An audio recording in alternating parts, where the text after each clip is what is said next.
Welcome back to our broadcast, ladies and gentlemen. Thank you so much for your continued support. Now, I want us to go through what James Orengo is saying. Orengo has scared William Ruto as we speak. He's saying that we are ready to go back to the street, James Orengo, as he demands total shutdown in this country and revoking William Ruto's broad-based government, which they made the agreement with the late former Prime Minister Raila Odinga. As if that is not enough, Orengo, speaking yesterday in Mombasa, he shocked William Ruto, and without wasting of time, he said that William Ruto should not be supported for 1 or 2, 3 reasons. Let's watch this video, then we are going to proceed. There is no way how ODM can bembeleza Ruto. I can tell you. Hiyo ni ujinga ukubwa sana. But if ODM is strong and you stand on the basis that your leader Raila Amolo Odinga wanted a strong and free country, we must fight everywhere. We must fight everywhere. Na mimi kama kuna watu wanauoga, kama mna uoga, msiuze uoga kwetu.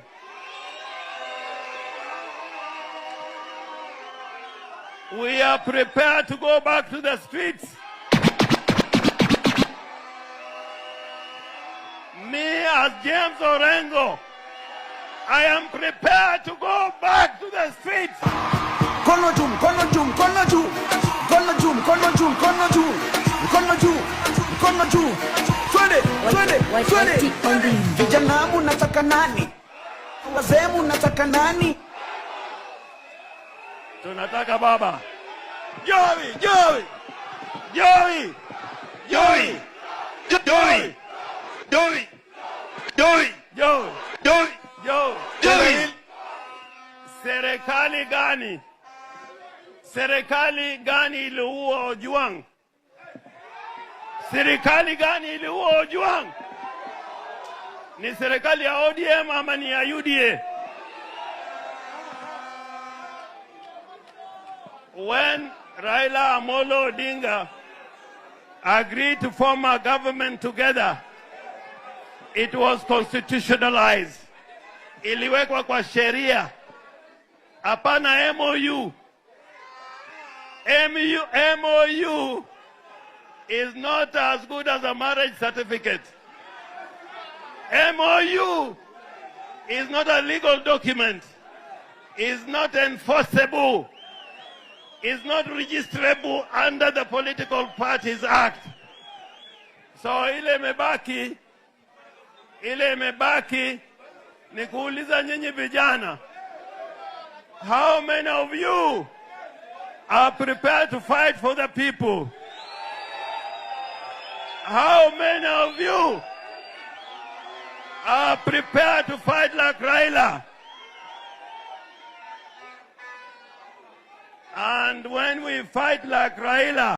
Now, before I carry on having a candid discussion on that, if you are first time viewer watching me in this channel, I request to kindly do me a favor, take a 1 second, click that notification bell and subscribe to our YouTube channel. Like my video, share my video to our friends, family and relatives. And for those of you who had subscribed to this platform, I want to say thank you so much, ladies and gentlemen. We are still moving on very well, and I want to say thank you and may God bless you.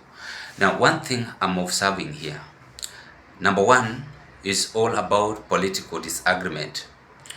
On the other side, Oburu Odinga is being pressurized by William Ruto. That is what I've noticed.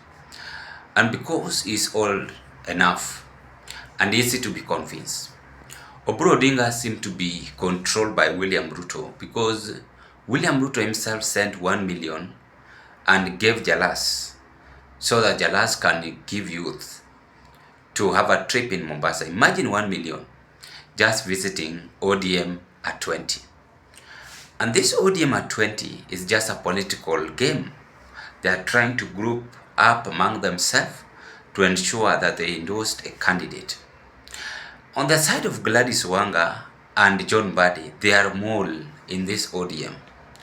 They are being used by William Ruto, playing secret, playing plans, because in politics there must be always well planned, well drafted for any politician to achieve whatever he or she wants. So they are more. Again, on the other side of ODM, we have strong men and women, people like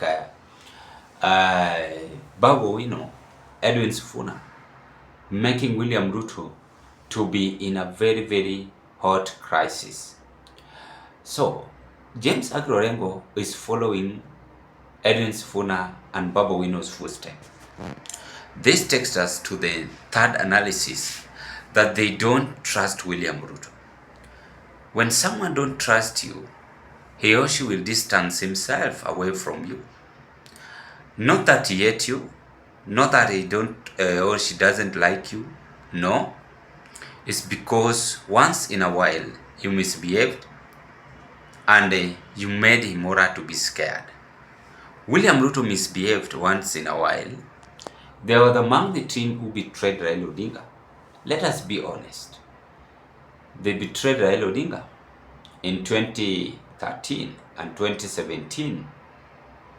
If he had some love on Raila Odinga, then the spirit which he had in 2007 was the best spirit for him to give Raila Odinga 2022. But he almost even went up killing him together with his colleague Rigathi Gachagua in Embakasi. Let's be honest. So Orengo has weighed this thing as just a political stepping stone William Ruto is using, and is warning the ODM allies that you should not be trusting this man too much, because he knows him in and out. Raila Odinga never left ODM that they are going to support William Ruto even after 2027. It was an agreement up to 2027. Then 2027, they were supposed to produce their own candidate. That was the agreement. Yes, they were in the broad-based government, but why are these people now splitting? It is because of William Ruto's political aim to ensure that ODM is no more. He wants ODM to die because he knows very well that if he will give them chance, then these people are going to rise and Raila Odinga too is going to be born, making William Ruto be scared. But unfortunately, Orengo now knows William Ruto. And not only Orengo, even Raila Odinga's sister spoke the other day. Raila Odinga's daughter spoke yesterday. What she said in Mombasa is also scary. Ya kwamba kuna watu wanaongea usiku na kuna watu wanaongea mchana. Kazi yao ni kuhakikisha ya kwamba ODM imeuzwa. Who was she referring to? So these people knows William Ruto. They have studied him. They know his own political game and they know the outcome. According to me, as I conclude, ladies and gentlemen, James Orengo is making William Ruto's political scheme to be tarnished. He does not want it to grow, but just to do away with it. He knows William Ruto, and he might be a block to William Ruto. And now, so far, we can identify Orengo, Edwin Sifuna, Babu Wino. Any moment William Ruto meeting with Oburu Odinga is not telling us what is happening. So ODM scared themselves, members, and they are afraid that if they will involve deeply in William Ruto's government again, then they are going to be swallowed. So when the deal is so good, think twice. Don't just trust any human being. As usual session, once bitten, twice shy. I keep on telling you this, and you will learn it from a victory. That is the message Orengo is passing to the ODM allies, people like Wandai, people like Robert Alai, who are very mouthy and speaking that they dreamt Raila Odinga. Every now and then they are just telling us dreaming, but they are not making even sense. Rather than Raila Odinga was not ready even to sell this ODM. And if I'm just giving you advice to the ODM members, the moment you will now allow yourself to put William Ruto in that party will mark the end of ODM. I'm telling you this without fear of contradiction, and I know why I'm telling this, and also some of you might know why this is happening. I'm telling you, and you will learn. So it is upon you to make appropriate decision. Be alone, progress yourself, and avoid shortcut. It won't help. It won't help. There's those people who are after shortcut. It won't help. So listen to Orengo, because he knows what he's doing, and is the one who once said here in this country that the government eats its own people. So are you ready to be eaten? Time will tell. Ladies and gentlemen, what are your take? Bye bye, and thank you so much.